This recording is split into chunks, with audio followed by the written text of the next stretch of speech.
There is no alternative conclusion other than that the Russian state was culpable for the attempted murder of Mr. Skripal and his daughter, and for threatening the lives of other British citizens in Salisbury, including Detective Sergeant Nick Bailey. This represents an unlawful use of force by the Russian state against the United Kingdom. The UK taking strong action against Russia after the poisoning of a former Russian spy. Theresa May ordering 23 Russian diplomats out of the country, amongst several other actions. Amy Kellogg is live in Moscow for us right now. Amy? Hi, we're just getting some first reaction, Sandra, here from the Russian capital. Sergei Skripal, remember him? He was the ambassador to the United States until a short while ago. He is now on the Duma's Foreign Affairs Committee. He's saying that the UK will, quote, feel the responsibility for its actions. Now, of course, Russia has been defiant. As you will remember, Theresa May, the British Prime Minister, gave President Putin until midnight last night to come up with an explanation for what happened to Sergei Skripal. Russia basically said it doesn't respond to the language of ultimatums and had nothing to do with this. Theresa May today came down with a list of responses to that lack of movement, saying that Russia has responded with disdain and sarcasm, with little regard for the gravity of the situation. Now, the Kremlin, again, has been defiant that it had nothing to do with the poisoning of Sergei Skripal and his daughter, Yulia, with that nerve agent, which was identified as something called a Novichok, a nerve agent that was basically developed in the Soviet Union to avoid detection and to be able to assemble in all sorts of uncomfortable places, or to travel with the agents so that the person carrying it would not himself be affected.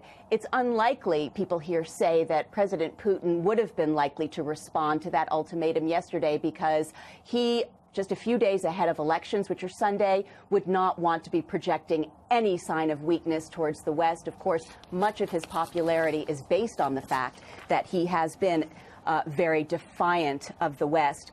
May said yesterday that there were two scenarios: either the Russian state tried to murder its former spy, or somehow it just lost control of its military-grade nerve agent.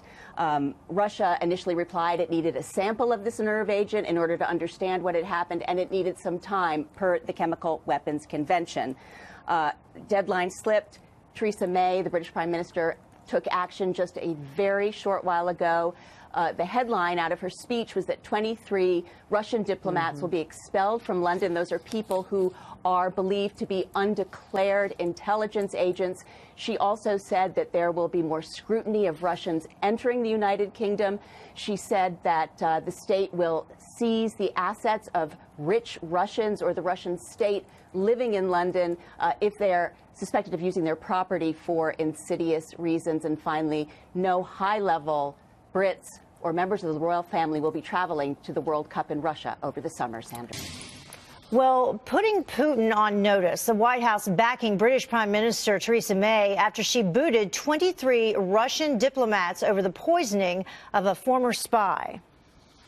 There is no alternative conclusion other than that the Russian state was culpable for the attempted murder of Mr. Skripal and his daughter. This represents an unlawful use of force by the Russian state against the United Kingdom. Well, here to weigh in is global and international policy expert Michael Santo. Thank you very much for joining us this morning. We appreciate it. You're very welcome. So you're not entirely surprised by this. You say Russia's done it before. Oh, absolutely. Remember, in 2006, they used polonium to murder a former KGB agent.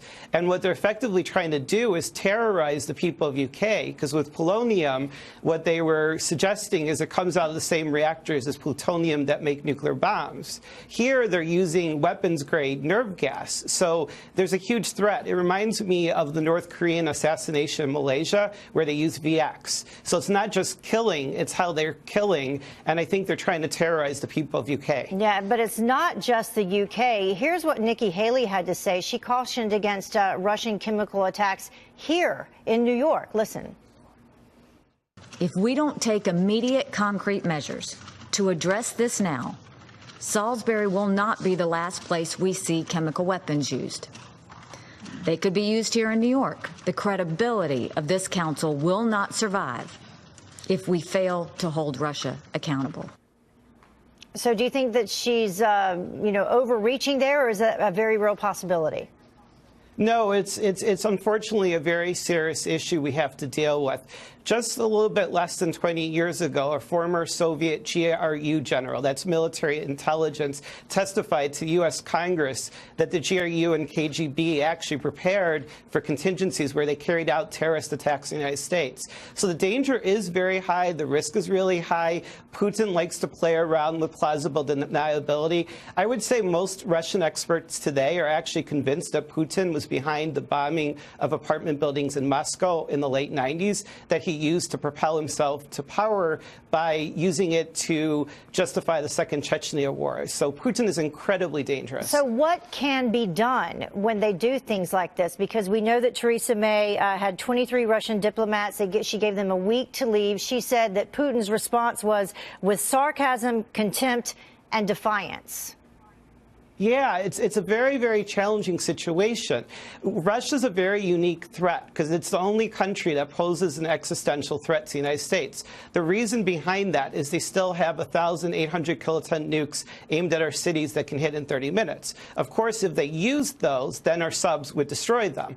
But the challenge here is we can't threaten massive retaliation because then they would just say BS. It's not credible because it's like threatening the Russians with blowing up the world. They just say you're not going to do it. Mm-hmm. To deter a bad guy, you have to convince him ahead of time you're going to do something much worse. So the Russians even call limited nuclear strikes de-escalation. And over the last few years, the U.S. and allies have come to the conclusion that the Russians may not be bluffing about this. They have, for example, said that the place where we moved all of our Marine tanks in Norway to pre-position so that if our Marines ever had to defend against Russian aggression, we would have the tanks already there. The Russians have said that's a nuclear target. Mm-hmm. When the British launched their new aircraft carrier, which is really large, the Russians said it was a convenient target, implying nuclear target again. When Putin used a lot of cruise missiles, which he fired at Syria from the Caspian Sea, nearly 1,000 miles away, a month later he said, notice that he could put nukes in those same missiles. He said these missiles are capable of carrying nuclear weapons. So he is threatening us in the worst possible way. We're clearly in a Cold War. It is very serious. And despite Russia's weaknesses, or maybe because of Russia's weaknesses, it's very hard for us to deal with this country because, you know, when you combine the country with the world's largest nuclear arsenal, with a failing economy that Mexico's overtaking, you have a very angry, paranoid, hostile country, and it's led by what are called Siloviki. Yeah, a potentially volatile situation. We're running out of time, but just to say this, Russia has denied any involvement in the attack, but the U.S., the EU, NATO, all saying that they support the UK, and then saying that they're going to seek some sort of coordinated international response to the attack. So we will follow up on that. Michael Santos, thank you very much for joining us. Obviously very knowledgeable on the subject. We appreciate it. London says Russia should shut up and go away, and says it will boost Britain's military in response to the poisoning of Sergei Skripal and his daughter. What we will do is we will look at how Russia responds to what we have done. It is absolutely atrocious and outrageous what Russia did in Salisbury. We have responded to that. Frankly, Russia should go away. It should shut up. Well, live to London now, and RT's Anastasia Churkina for more details. Nastya, we're hearing some terse language coming from the UK here. What else is happening? Well, Nikki, the situation is really beginning to feel a little bit surreal, to say the least. This kind of language is really unusual in the world of diplomacy and big world politics if you ever expect to be taken seriously. And certainly this doesn't seem to be the kind of situation where this kind of language is going to be productive on any level. But that said, this was indeed a speech being given by the UK Defence Secretary addressing the situation that has been unraveling here with the Skripal case. case. Of course, the major diplomatic standoff going on. He was at one point asked whether or not he thinks that the relationship between Russia and the UK is back to a Cold War scenario. He has said that, well, he hasn't used those particular words, but he said it's exceptionally chilly. And certainly with words like Russia should go away and shut up, it's quite unlikely that this relationship is going to be warming up in the time to come. That said, Gavin Williamson also talked about Kremlin ripping apart the international rule book, doing things like using social media to muddy the waters. He's talked about its reckless attack on Salisbury, and of course used this opportunity to talk about how the UK is going to be investing £48 million into a new defense centre, so the timing is good for those purposes there, and how it's going to be modernizing its defense program. Well, taking that speech into account, we've also been hearing from Boris Johnson, given these latest developments. He has said at some point, talking about how sure he is about whether Russia was behind the incident, he used the words that on a scale from 1 to 10, he's 9.98% sure, which is quite funny given the seriousness of the allegations being brought against Russia. He's also said that the response is proportionate and that Russia has been acting with, as he's described it, smug sarcasm. Now, he's also said that the UK is going to be sending a sample of the nerve agent that's understood to have been used against Sergei Skripal and his daughter to the Organization for Prohibition of Chemical Weapons, which Russia is also a member of, and despite it having asked for the sample to be provided to Moscow as well, so it could take a look at what it is and analyze it. That's not happening, but it's going to the organization. And we do know that Theresa May is meant to be going to Salisbury later in the day to meet with members of the public. And with all of this going on, we do know that, of course, Russia and the foreign ministry have been saying that they would still like to have seen the original of the substance being talked about. And of course, Russian Foreign Minister Sergei Lavrov said that Moscow will definitely expel British diplomats, which is the normal route to take. It's a quid pro quo kind of scenario, usually in situations like this, and this will happen very soon. So lots going on here, and we're obviously still going to be watching the story that is continuing to unravel. We appreciate that. That's Anastasia Churkina in London speaking to us live there. The UK Prime Minister started her speech with a scathing assessment of Russia's response to the poisoning attack. They have treated the use of a military-grade nerve agent in Europe with sarcasm, contempt and defiance. She then outlined the retaliation measures the UK would be taking against Moscow. The United Kingdom will now expel 23 Russian diplomats who have been identified as undeclared intelligence officers. They have just 1 week to leave. This will be the single biggest expulsion for over 30 years, and it reflects the fact that this is not the first time that the Russian state has acted against our country. Russian state assets posing a threat in the UK will also be frozen. High-level bilateral communications with Moscow will be suspended, and the British royal family will boycott the upcoming Football World Cup in Russia.